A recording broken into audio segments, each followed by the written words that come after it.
Mais avant ça, on va essayer de voir ce qui est encore possible au plan diplomatique et s'interroger sur les réponses que l'Union européenne a apportées à cette guerre en Ukraine ces derniers jours. On va en discuter avec Benoît Ludgen. Il est député européen pour le CDH, avec André Flahault, qui est, lui, député fédéral pour le Parti socialiste. Vladimir Poutine a donc durci le ton aujourd'hui par l'intermédiaire d'un entretien avec Emmanuel Macron. Je commence avec vous, André Flahault. Vous avez été ministre de la Défense, on s'en souvient. Vous siégez aujourd'hui au Parlement dans les commissions de la Défense et des Relations extérieures.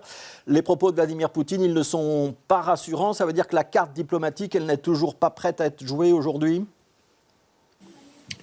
Tout d'abord, je vois le titre duel, mais en tout cas, je crois qu'il y a des points de convergence qui vont se trouver parce qu'un des éléments importants, en tout cas dans cette période, c'est effectivement d'avoir la cohésion la plus complète possible et de l'ensemble des acteurs belges et des acteurs européens par rapport à la situation.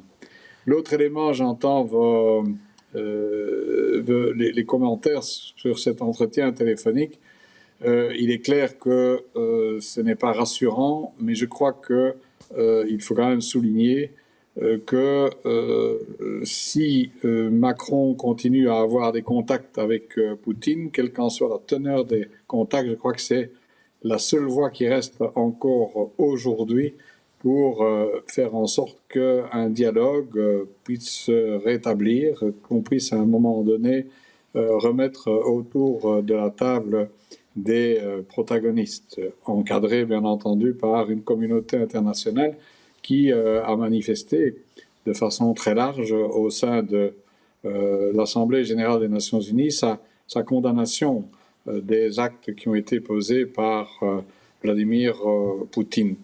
Donc moi, je suis optimiste par nature. Je crois qu'il faut toujours garder son calme, éviter d'ajouter de l'anxiété à l'anxiété. On a déjà vécu cela avec la crise sanitaire, dont on parle très peu maintenant, mais elle est toujours là. Et aussi peut-être éviter de créer un climat de peur. Gardons notre calme, continuons à appuyer toutes les démarches, notamment du président français, qui est aussi président du Conseil de l'Union européenne pour le moment. De l'Europe.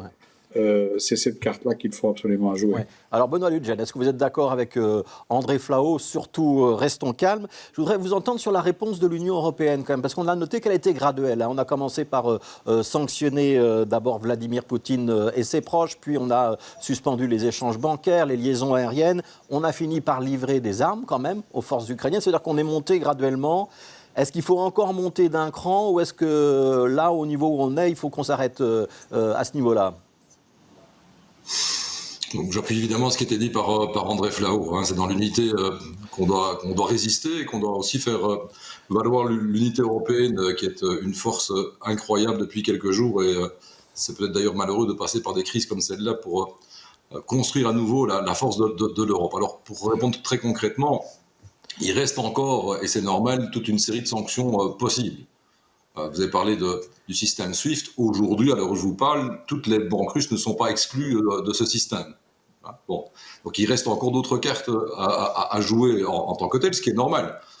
Il reste, c'est un juste milieu entre, d'une part, de la négociation, le couloir diplomatique, entre guillemets, en gras, même s'il est violent, qui est toujours ouvert, et la possibilité de monter encore dans les sanctions en fonction de l'évolution de la situation.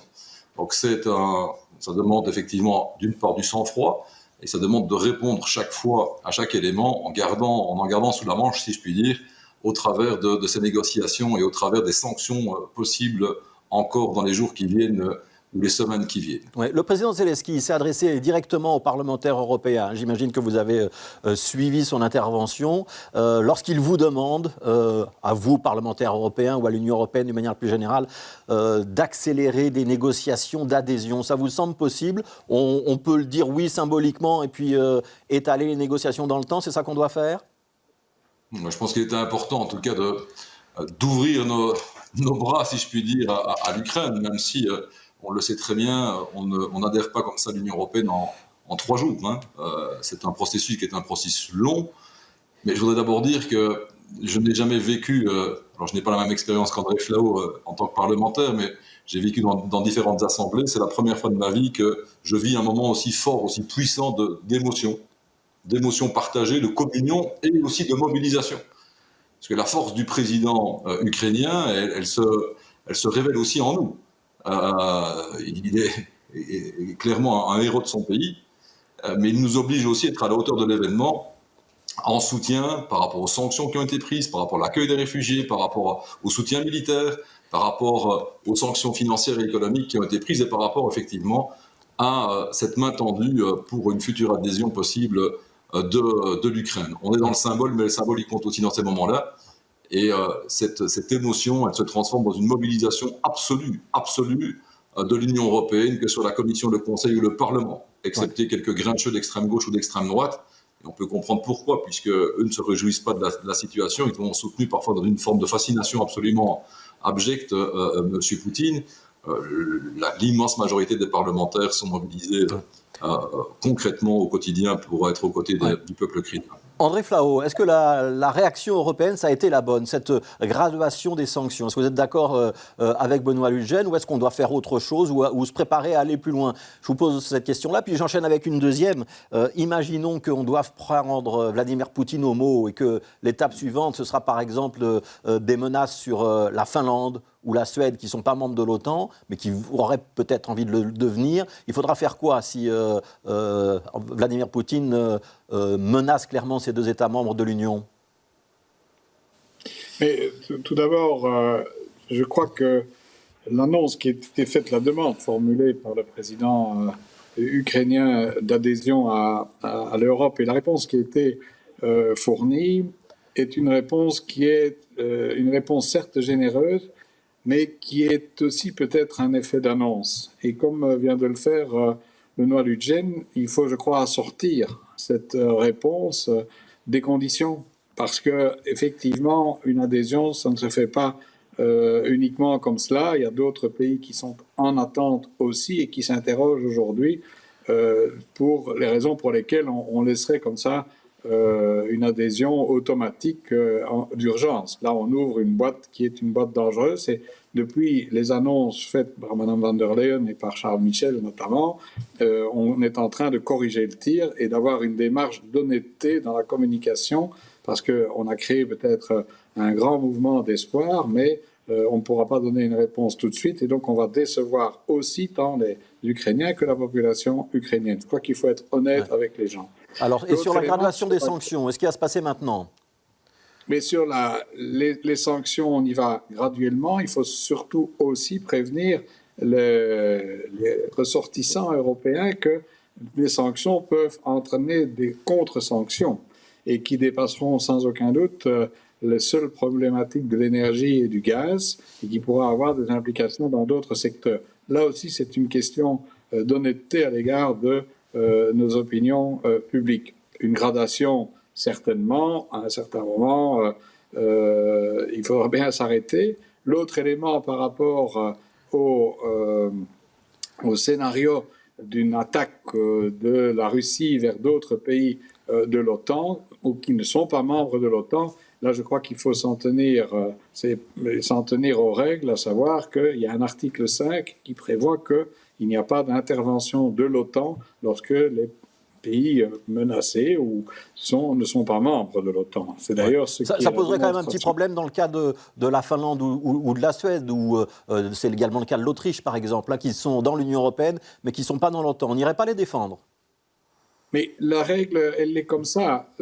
À un certain moment, l'article 5 du traité de l'OTAN doit être respecté, parce que si on ne respecte pas le traité de l'article 5 du traité de l'OTAN, alors on ouvre la voie à toutes les possibilités. Et on ne peut pas, d'un côté, condamner quelqu'un à juste titre qui ne respecte pas les règles internationales et qui brise le multilatéralisme comme l'a fait Poutine. Il faut condamner fermement. Et de l'autre côté, on ne respecte pas non plus des règles. Et puis je voudrais dire une chose.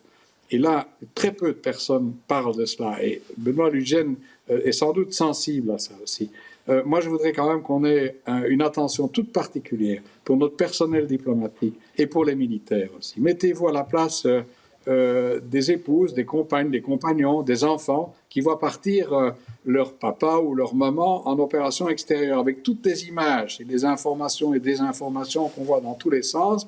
Et à eux, on ne pense pas nécessairement. Alors que finalement, il y a une inquiétude. Et aller en mission à l'extérieur, ce n'est pas une balade de santé.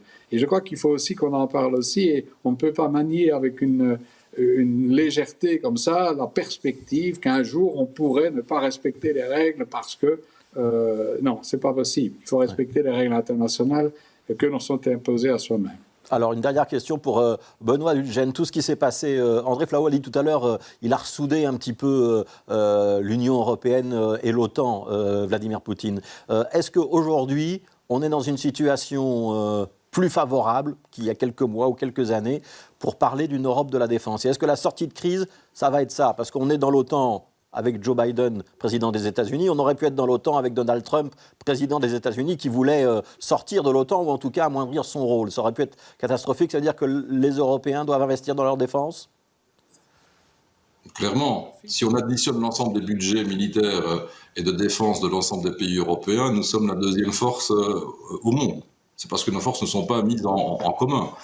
Ça, c'est un premier élément. Deuxième élément, je ne peux pas croire une seule seconde que si la Russie, c'est la politique fiction ici, voilà, attaquer demain l'Autriche par exemple, même si l'Autriche n'est pas membre de l'OTAN, j'ose croire qu'il y aura une réaction en ce compris militaire de toute une série de pays européens. Évidemment qu'on ne laissera jamais faire ça. Mais il y a une ligne à ne pas franchir. La ligne à ne pas franchir actuellement, en tout cas, c'est de ne pas s'attaquer et de ne pas envahir un pays membre de l'OTAN, parce que là, il y a une réaction obligatoire des États membres, de l'ensemble des États qui composent l'OTAN. Ouais. Voilà, mais on ne va pas tomber dans la politique fiction. André Flau l'a dit, je pense qu'on doit garder chacun son sang-froid, s'en tenir à la réalité du moment. Il y a l'urgence, il y a une double urgence. L'urgence, bien sûr, de soutenir, on ne va pas rappeler toutes les mesures qui sont prises au niveau européen, c'est dans l'unité que ça se fait. Il y a une accélération de la construction européenne indéniable. Moi, j'ai vécu concrètement ces derniers jours dans des décisions qui auraient pu prendre par le passé des mois, voire des années. Et c'est le début de la construction européenne, pour répondre concrètement de la défense européenne, pour répondre concrètement à votre question. Deuxième élément, nous travaillons d'arrache-pied aussi. Et là, on doit se mobiliser complètement pour faire en sorte que les conséquences, parce que les conséquences, elles vont aussi toucher le pouvoir d'achat, toucher les familles, chez nous sur le plan économique, sur le plan social. On doit, et l'Europe doit aussi dès maintenant, c'est le cas par exemple dans la commission agriculture, pour demain produire davantage en Europe, pour soutenir l'ensemble de la production alimentaire et faire baisser la pression sur les prix, soutenir et mutualiser et être solidaire au niveau européen à l'égard de l'ensemble des familles européennes, des citoyens européens qui vont subir les conséquences effectivement de cette crise, mais en décalage si je puis dire. Voilà, ce sera le mot de la fin. Merci beaucoup Benoît Lutgen, merci André Flau, merci pour vos éclairages respectifs, merci d'avoir participé à ce débat.